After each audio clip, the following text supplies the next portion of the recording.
Барыңыздарга салам, урматтуу өзүм өзүм врачмын долбоорунун катышуучулары, менин YouTube каналымдагы көрүүчүлөр. Сиздер менен бүгүнкү видеодон көрүшүп турганыма абдан кубанычтамын. Мен Бекчан Турабеков, жалпы практикалык дарыгермин.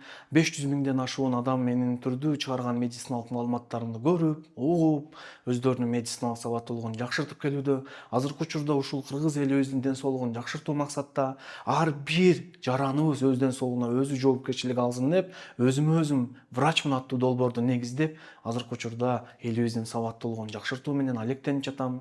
Буга чейин 5400дөн ашуун бейтапты жеке көзөмөлүмдү дарылоо кылып, алардын ийгиликтүү дарылануусун, ийгиликтүү айыгуусун камсыз кылдым. Менин YouTube каналыма катталып, Instagram баракчаларыма катталып, бул видеону башкалар менен бөлүшүп кетиңиздер.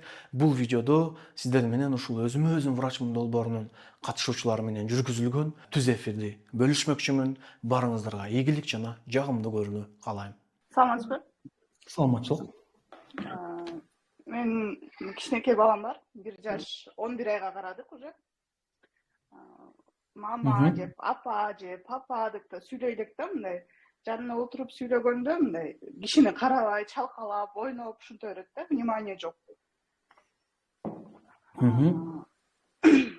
Звуктарды чыгарат, бирок подражание животным, жанагы мяу, гав-гав депчи, ушуларды айтат.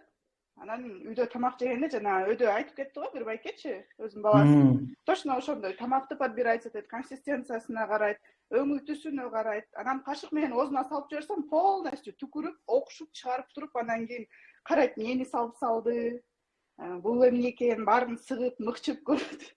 Анан кийин жакканын карап, ошону жейт да. Анан кийин эт деги жебейт. Жеген тамагы вот плов, камыр тамакты жейт. Ошондо пловдон биринчи союзун терет. Прям по порядку у него союзун терет. Союзден кийин эттин баарын жерге ыргытат, четке да койбойт. Үйрөтөбүз мына. Четке кой, жерге таштаба. Көрсөтөм, бул жака кой депчи. Жок, жерге ыргытат. Кайра чогултуп жанына койсом, кайра шийтеп салат. Анан баары бүткөндөн кийин, тиги союзу бүткөндөн кийин, эти терип бүткөндөн кийин анан пловко өтөт да. Анан көчөгө чыкканда же кечке ойногондо дайым бир трактор менен ойной берет. Ал тракторун алып катып койсом, ошол түстөгү трактордун түсүнө дал келген машинкаларды издеп, сары көк түстө да, үстү көк, асты сары. Ошол трактор, ошол түспөлөш болгон оюнчукту таап ойноп баштайт. Жада калса оюнчуктарда дагы избирательность бар экен да, мындайча айтканда. Оюнчуктарды вот трактор менен, анан анын баарын катып салам. Болгон оюнчуктун баарын катып салам, который он так подбирает. Алып туруп катып салсам, анан башка оюнчуктардын баарын мындай 5-10 мүнөт эле ойноп, баардык оюнчугун 2 коробка оюнчугу бар, баарын оодарып туруп, анан баарын ойноп чыгат. Көңүлүнө жакпаганын кайра таштап, башкасын ойной берет да. Угузу кандай? Сиз атынан чакырсаңыз, башка кылсаңыз? Бир чакырсам угат, башка комнатада мени издеп калса, мындай какта экенин таппай калса, ыйлап баштайт. Анан асланым, балам кел десем, чуркап келет. Жаныма келип олтуруп алат. Указательный жестчи? Указательный жест жок бизде. Кес-кесте эле мындай жата, бул жака жата десем, мени турап коет 1-2 жолчу, а бирок өзү мындай өз калоосу менен мына машина кетип баратат, же болбосо күчүк чуркап баратат, ошону көрсөтпөйт да. Өзүндө жок мындай желательный. Анан жанагы байкеге айткан случайга окшош эле экен сиздердики делечи. Бирок сиздердики более мындай 1 жаш 11 айлык бул баягы эми калыптанып келе жаткан бала да, бирок ушул учурларда жасаган эртерээк аракеттер чын баланын кийинки тагдырында өтө чоң роль ойнойт да. 1 жаш 1 айында эжелерим айтып баштады да, баламдын аутизми бар окшойт, что-то он странно себя ведет депчи. А мен жок дедим да, андай эмес, мен балам жашынакай, ишенгим келбейт да эч бир адемечи. Эжем болбой эле неврологко жазып алып барды.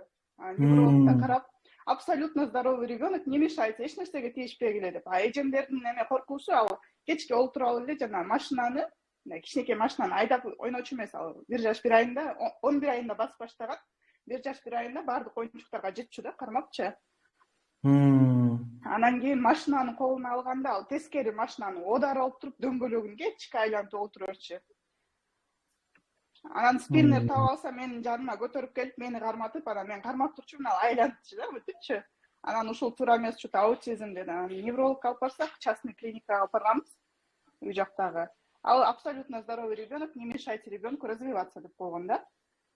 Анан ал бир эле эжем айтты. Андан кийин азыр уже 1 жаш 5 ай, 4 ай болуп баштады. Ушундай нерселер көп болуп, тамакты дагы жанагынтип оозуна салдырбайт. Өзү жанагынтип мыжыгып жейт да. Колуна алып ушалатчы. Баарын жерге түшүрөт, чачат ал деген кичинекей бала. Бирок мындай тамакты аябай тандап жегени дагы элдерге странный көрүнүп баштады. Анан үйгө бейтааныш адам келсе, бир эле карайт, эшиктен кирип келгендечи. Андан дальше кетип калат. Жылмайып да карабайт, мындай кетип калат. Тааныш адам келсе сүйүнүп кучактайт, тааныбаган адам келсе бир карап кетип калат, анан ошол адам атынан чакырса теги карабай коет. Анан айтышат, сенин балаң что-то башкача го, эмне үчүн чакырганда карабайт, эмне үчүн келбейт деп баарын угат. Мультикти деле тиги соседний комнатадан иштетип койсом, чуркап барат. А по большому, по маленькому барганы кандай? Ал барганы, последнее время частый запор болчу да. А өзү барабы, өз алдынча барып, мындай? Жок, андай горшокту көргөндө истерикасы башталып кетет, анан памперс менен жүрөбүз. Только памперс менен жүрөсүздөр. Түшүнүктүү. Сиздин эми азыркы негизги сурооңуз кандай болуп атат эми? Азыр ошо сиздин эмелериңизди жана консультация азыр алалы дегенбиз, анан кийин жабылганга дагы. Ошол жана Байкеге айткан эле тактикаларды уктуңуз да, кандай ошол эле тактикаларды колдонгонго туура келет. Бул сиздердин случайда минимум 6 айлык көзөмөлдөн башташ керек болот. Долго болот. 8 ай болгондо кайра бардык баягы эмегечи. Жал жактагы эмеге барсак, ал жакка кечигип калдык, энцефалограмма анан сурдологко түшүш керек болчу да. Кечигип калдык. Энцефалограмманын кереги жок, сурдолог вот реально керек обязательно. Частный эле любой жерге барып кулагын текшертсеңиздер болот. Мен эгер көзөмөлгө жазылып калсаңар, өзүм айтам. Кайсы керек экенин ошолорду тапшырып көрүп, анан уже ошого жараша иш кылыш керек да. Бирок айтып атпайсызбы сиз, и так угузу нормальный деп атпайсызбы? Баягы мен атын чакырсам чуркап келет. Бул уже угузунда маселе деле жок экенинен кабар берет да. Бул жерде биздин жасай турган негизги нерсе азыр баланын өсүп аткан организмине жардам берүү, идеалдуу өз өзүн камсыз кылуу. Мына ушул эки нерсе да. Ошондой болот. Ошо тамак ичкенде эт тамакты вообще жебейт. Жөн эле мындай майда чүйдө, нан. Бүт железо дефицитин анемиянын белгилеринен болуп эсептелет. D3 жазып берген бизге. Анан Nevis Active менен Ромоцит бергиле деген да. Ал экөөбүз дагы эч ким мындай клиникалык изилдөөнөн өткөн эмес, пайдасы жок препараттар да. Экөөбүздөн. Ошо бирок дарыны көргөндө дагы оозун жаап жерди эме кылып кучактап бети менен жатып атат да. Эч нерсе ичпейм, жебейм депчи. Бул жерде эми балаңыздын не только там микро-макро элементтерин эле толуктоо эмес, бүт сенсордук кабыл алуусун, сезимталдуулугун, поведенияларын баардыгын комплекс түрдө калыбына келтириш керек да. Точно эле үстүдө Байке айтып кетти го, мындай сүйлөбөйт да, мына кол менен жетелеп барып. Азыр эгерде нормальный жанагы Байке мына эмнеге андай деңгээлге жетип кетти? Эмнеге дегенде, именно ушундай 1 жаш, 1,5, 2 жаш курагында Байке айтты го, железо дефицитин анемияны эч ким текшерген эмес, эч ким дарылаган эмес деп. Ошол фактор допускать этилип кеткенин айынан, мына азыр 3 жаштан өтсө дагы баланын абалы ошол бойдон калып кетти да. Сиз азыр ойлоп атасыз, мен витамин Д'ны берип атпаймынбы, жазып берип атпайбы, ошол жок, бул жетиштүү эмес. Бул жерде изилдөө кылбай эле жазып берип койгондун эч кандай пайдасы жок да. Ошондой да.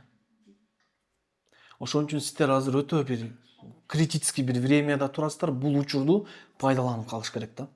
Пайдаланып калыш керек. Анан буйруза балаңыздын айтып өткөн симптомдору өтө оор эмес, баардыгын коррекция кылса боло турган симптомдор болгону аракет, убакыт, нерв керек болот да чынында. Аларды сарптоого туура келет, но бирок сөзсүз түрдө жемишин көрөсүз ал нерселердин. Чоң рахмат. Сизге да чоң рахмат.